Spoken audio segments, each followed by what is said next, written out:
Good morning, survivors. I'm on my way to get my coffee this morning, and freezer's open, no bueno.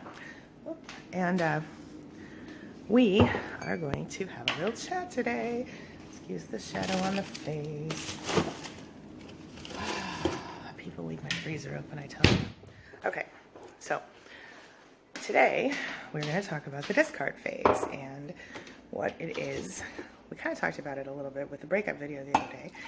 We're going to go into a little more detail about the devalue and discard phases of the narcissistic cycle. All right, so let's get started.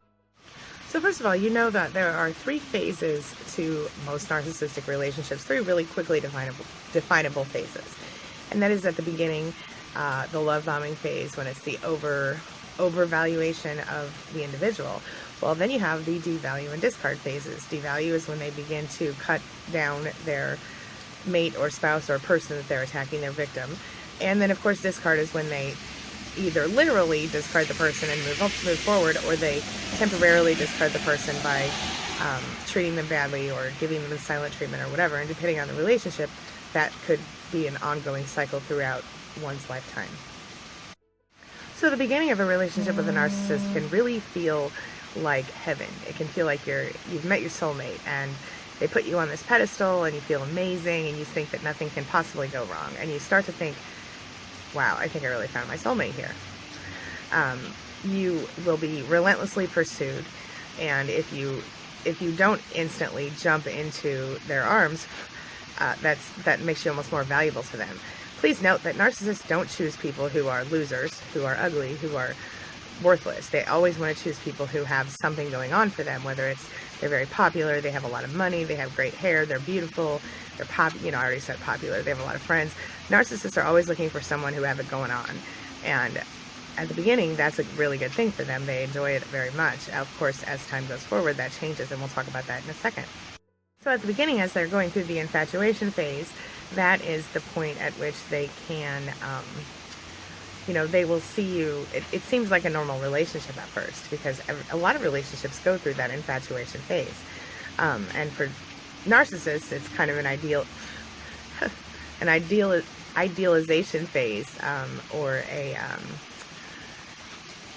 love bombing thing, really. And then once that's done and the devalue starts, like we just talked about, the devalue phase is very devastating to people. It's confusing because they begin gaslighting and they begin to cut you down and try to make you feel insecure. Part of that is just so they can keep control over you. And the other part of that is because maybe they're bored and they need something interesting to do, and narcissists love to treat people like crap and argue. And it's during that devalue phase that the narcissist's true colors start to shine. They start to over-criticize you, and it could happen overnight, or it could happen gradually. It could be a slow process of change, but it certainly won't begin until the narcissist is sure that you are inside of his or her clutches effectively. And once they get to that point where they're actually ready to move forward and begin being their true selves, you often start to think that, maybe they're just dealing with something hard in their life right now, or maybe things are difficult for them, or whatever. But in reality, it's just the beginning of the end, or of the misery for you. And it's during this discard phase that a lot of women and men who are, great people who deserve, to be treated with love and respect, find themselves backpedaling and trying to figure out how to make the narcissist happy again, because they want to get back that person that they met during the love bombing phase. And it's crazy making, because you even a lot of people even begin to try to change themselves in order to make this happen. So as you go through the process, you begin, everything's wonderful, your soulmate, love, pedestal, blah blah blah, and as you're pushed off the pedestal and you find yourself being the worst person in the world because either the narcissist is bored with you or the narcissist just needs some kind of excitement in his or her life, you are on the chopping block, my friend. And once you've gone through all of that, whether you leave or he or she leaves, often there is a break in your relationship. Now, whether that is a temporary thing that, like I said, goes in the cycles. For a lot of long-term relationships, that's how it goes. I mean, there are people who have been married, some of my clients have been married 30, 40 years, and they still are going through this phase with the same person. So these are things to think about.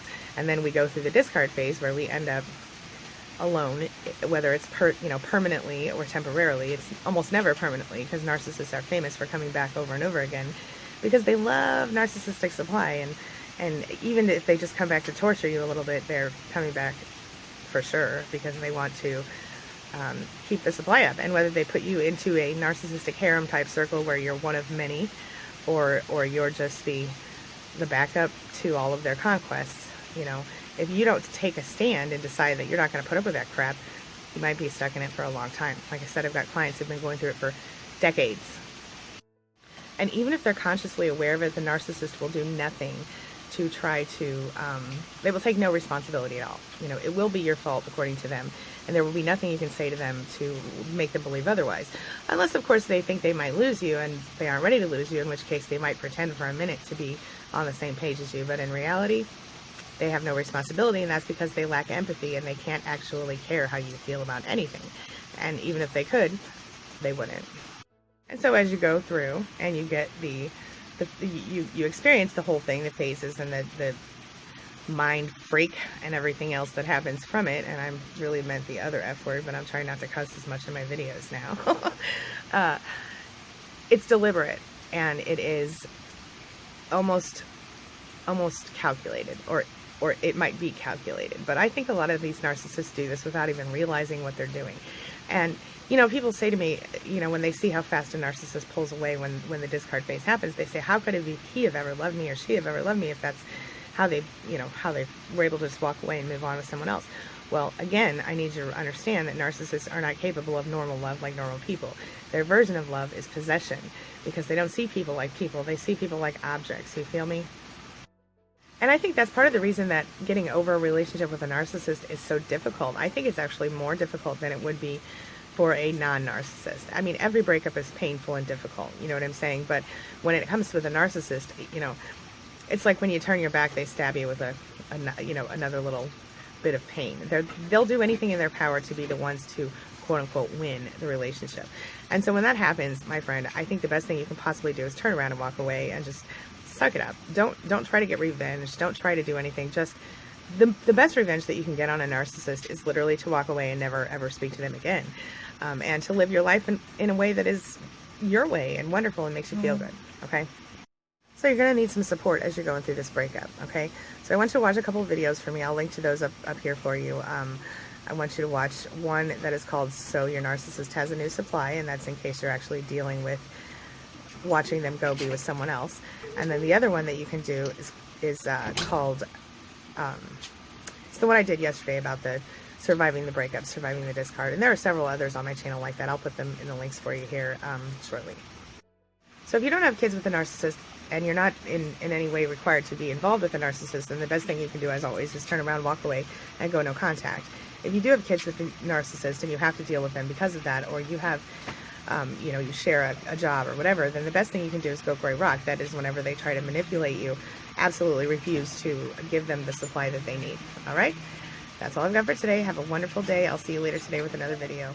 Talk to you soon.